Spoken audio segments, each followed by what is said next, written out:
दोस्तों केरला के northern region में लोकेटेड एक एरिया है जिसका नाम है कासरगोड और वहां पर एक मंदिर है जिसका नाम है विरार काऊ। और विरार काऊ टेम्पल में यह आतिशबाजी चल रही थी जो कि एक बहुत बड़े धमाके में कन्वर्ट हो गई और उसका परिणाम यह हुआ कि उस धमाके की वजह से वहां पर जो बाई स्टैंडर्ड्स थे आतिशबाजी को एंजॉय करने के लिए जो लोग खड़े थे उनमें 150 लोग बहुत बुरे तरीके से इंजर्ड हो गए। और साथ ही साथ आप क्या देखते हैं कि उनमें से 5 इंडिविजुअल्स ऐसे हैं जो कि क्रिटिकली इंजर्ड हो गए। उनका सरवाइव करना भी अब बहुत बड़ी एक तरीके से कम चांसेस दिखाई पड़ रहे हैं। तो ये इवेंट जो है ये कोई एक्सक्लूसिव नहीं है, इस तरीके के इवेंट्स हमारे यहाँ पर बहुत देखने को मिलते हैं, पर्टिकुलरली जब भी दिवाली का सीजन आता है तब, क्योंकि उस टाइम पर हम फायरवर्क्स पे रिलाई करना स्टार्ट कर देते हैं और ऐसी परिस्थितियों में अगर हम एंजॉय करेंगे तो उसमें रिस्क फैक्टर भी एड ऑन हो जाता है अगर लापरवाही बरती जाए तो। और उसी का एक मैनिफेस्टेशन आपने यहां पर देखा कि ज्यादा भी नहीं तो 150 लोग इंजर्ड हो गए हैं और 8 क्रिटिकल हैं।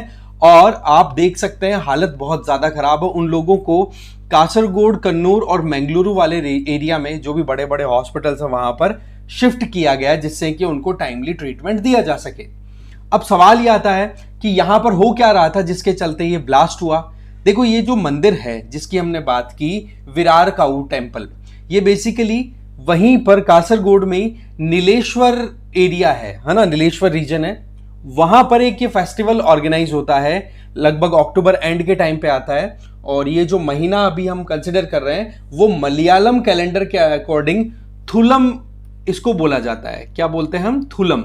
इस थुलम का 10वां दिन जो होता है तब से एक तरीके की डांस, म्यूजिक, आर्ट का एक परफॉर्मेंस स्टार्ट होता है जिसको बोलते हैं थेयम।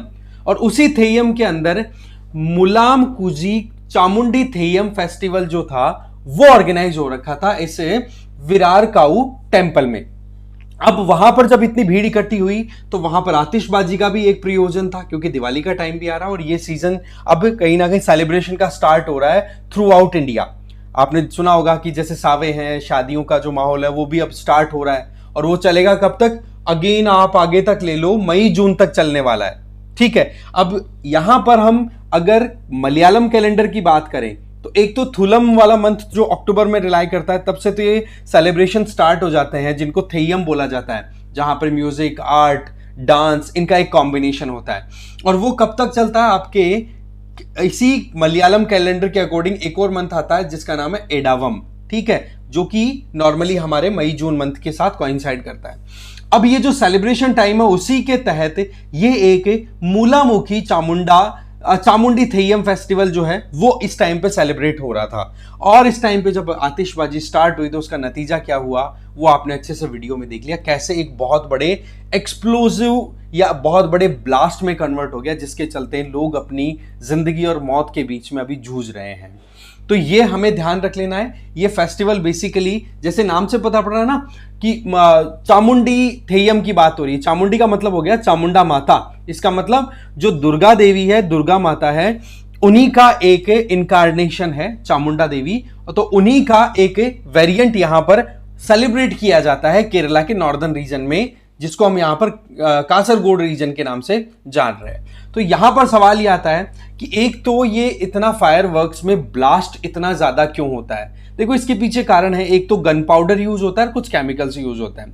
अगर गन पाउडर यूज किया जाता है तो वो तो ये डिसाइड करता है कि हाँ भाई कोई भी ब्लास्ट होता है तो वो कितनी हाइट तक जाएगा, जो भी शेल है, जिस भी कवर में आपने उस गन पाउडर को इकट्ठा किया है वो कितनी हाइट तक जाएगा। वहीं पर केमिकल्स की बात करें तो अलग अलग केमिकल्स, अलग अलग मटेरियल जो है वो कलर और अलग तरीके से एक्सप्लोड करते हैं। जैसे मैग्नीशियम की बात करें तो ये व्हाइट लाइट देता है और बहुत सारी नॉइस देता है। आपको पता होगा कि किस तरीके से कंपटीशन होता है। देखो मेरा पटाखा बहुत बड़ा धमाका कर रहा है, आप सुनो इस चीज को, है ना, वो कंपटीशन लग जाता है गलियों के अंदर।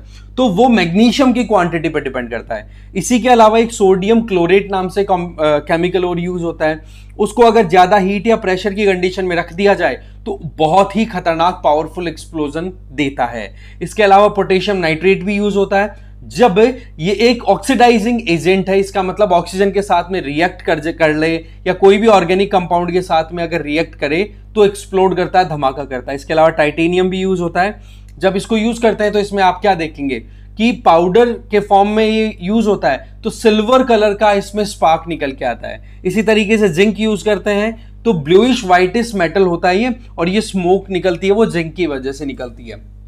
इसके अलावा कुछ के अंदर बेरियम भी यूज होता है जो कि ब्राइटनेस प्रोड्यूस करता है। इसके अलावा कॉपर का मटेरियल यूज कर लो तो वो आपको वहां पर एक तरीके से ब्लू लाइट का सा एक क्रिएशन होगा वहां पर।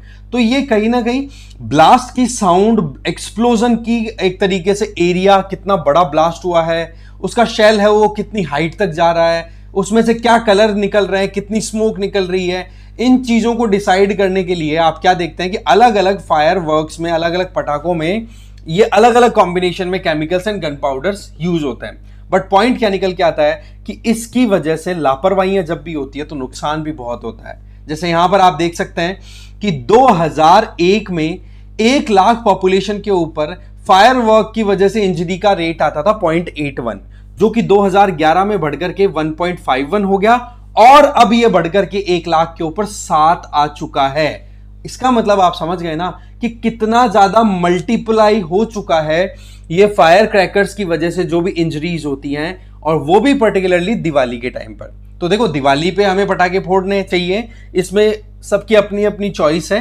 कोई पोल्यूशन का एस्पेक्ट देगा, कोई बोलेगा कि भाई हमारे रिलीजियस सिचुएशन है या फिर हम एंजॉय नहीं करेंगे तो करेंगे कम। वो सारा अपना अपना ओपिनियन है, अपना अपना तरीका है। बट पॉइंट यह है कि दिवाली को एंजॉय करने का सबसे बढ़िया तरीका भाई सेफ मैनर में करो। आप जो भी कर रहे हैं बड़े ऑब्जर्वेशन में करो, क्योंकि आप नोटिस करेंगे कि जो बच्चे हैं या फिर जो बूढ़े हैं उनके अंदर इंजरीज ज्यादा देखने को मिल रही है। बच्चे तो क्यों? क्योंकि वो लापरवाही करते हैं। बूढ़े इसलिए क्योंकि हमारे यहां पर पॉपुलेशन डेंसिटी इतनी ज्यादा हो गई है कि कोई बूढ़े आदमी को अगर मान लो कि रास्ते से वो ट्रैवल पैदल चल रहे हैं और वहीं पर आपने बड़ी सी लड़ी लगा रखी है पटाखों की, तो उसकी वजह से बूढ़े लोगों को इंजरी हो जाती है। अब उनकी बॉडी में इतनी ज्यादा एनर्जी नहीं है कि एकदम से वो अपने आप को बचा करके आगे निकल ले या साइड हो जाए, बट तब जब तक निकलेंगे तब तक उनको इंजरी हो जाती है।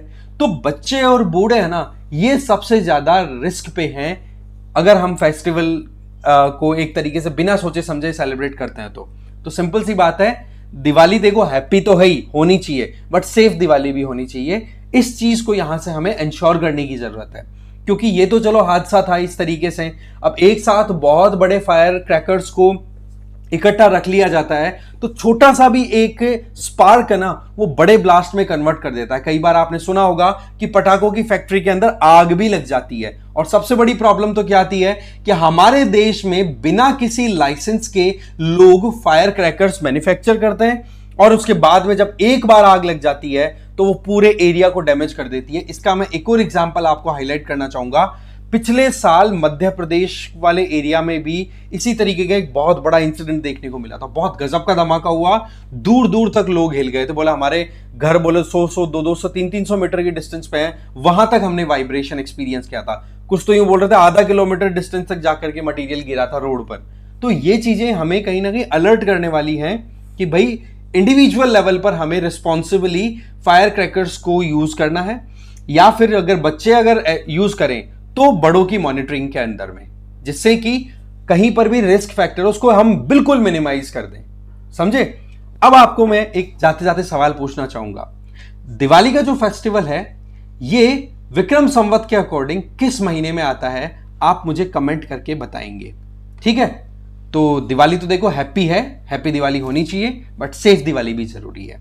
तो फायर क्रैकर्स का एक बहुत बड़ा इंसिडेंट देखने को मिला, और वीडियो में आपने नोटिस किया होगा किस तरीके से एकदम से एक्सप्लोजन हुआ, एकदम आग के सामने खड़े हो गए लोग, झुलस गए होंगे बेचारे, कितना बुरा हाल हो गया होगा। तो वो चीज हमारे लिए इंपॉर्टेंट हो जाती है, थोड़ा सा अवेयरनेस के लिए भी, और एक अपडेट भी था हमारे लिए। ठीक है, मिलते हैं एक और वीडियो के साथ में। Thank you very much for watching this video. बने रहिए पीडब्ल्यू ज्ञान कोश के साथ।